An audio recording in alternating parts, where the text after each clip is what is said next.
لکھنؤ کے شہر بستی سندیلا میں ایک 4 سالی ہو گئی، بارش نہیں آتی تھی، بڑے بڑے آزمودے کیے گئے لیکن بارش نہ آئی۔ آخر کار کیا ہوا کہ زنانے بازاری عورتیں، فاحشہ عورتیں، جسم فروش عورتیں میدان میں نکل آئیں اور وقت کے بادشاہ سے جا کے کہا کہ ہمیں اجازت دی جائے جنگل میں ہمارے لیے پردہ کیا جائے، وہاں کوئی آدمی نہ آئے، ہم جا کے مالک کی بارگاہ میں دعا کرتی ہیں۔ بادشاہ نے اعلان کر دیا کہ کوئی آدمی وہاں جنگل میں جانے کی جرات بھی نہ کرے۔ یہ فاحشہ عورتیں آپ غور کریں، فاحشہ عورتیں گئیں اور جاتے ہی سجدے میں چلی گئی اور روئیں اور گڑگڑائیں اور دعا کی، مالک ہم پہ کرم فرما دے، ہم گندی ہیں، تو اچھا ہے، تو اچھا ہے، رحمت کا ایک قطرہ بھی ہم پر ڈال دے۔ بس لکھنؤ کا پورا شہر گواہ ہے کہ ایک لمحے میں چھم چھم بارش برسی۔ فاحشہ عورتوں کی آنکھوں سے ایک آنسو نکلا، سوئی یہاں سے پانی نکلا، رب کی بارگاہ سے چھم چھم بارش برسی۔ میرے یارو 3 حصے اس خشکی سے 3 حصے زیادہ پانی ہے، اتنا کثیر سمندروں کے پانی ہے، اتنے کثیر پانی کا مالک رب ایک آنسو کے قطرے اور آنسو کے پانی کا اللہ کو انتظار ہوتا ہے۔ اتنے بڑے پانی کا مالک مسلمان مومن کے آنسو کے پانی کے قطرے کو دیکھتا رہتا ہے۔ جو ہی مومن کا آنسو کا قطرہ توبہ استغفار کی نیت سے، معافی کی نیت سے بہہ جاتا ہے، رب نہیں دیکھتا فاحشہ عورتیں ہیں، کیا ہیں، کیسی ہیں، نہیں، آ گئی ہیں، جھک گئی ہیں، سجدن وقولوا حطۃ نغفر لکم خطایاکم، سجدے میں کوئی پڑ جائے، نافرمان ہو، جیسا ہو، عاصی ہو، فاسق ہو، جیسا بھی ہو، گناہوں میں لتڑا ہو، گناہوں میں غلیظ ہو،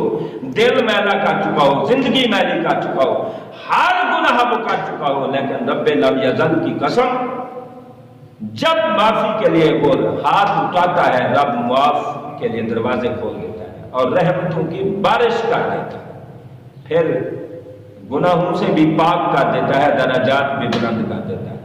پھر چاہے وہ کوئی ڈاکو ہو، رب ولیوں کا سردار بنا دیتا ہے جب بندہ معافی اور توبہ کی طرف آتا ہے۔ میرے چند کلمات کو اللہ کریم اپنی عظمت والی بارگاہ میں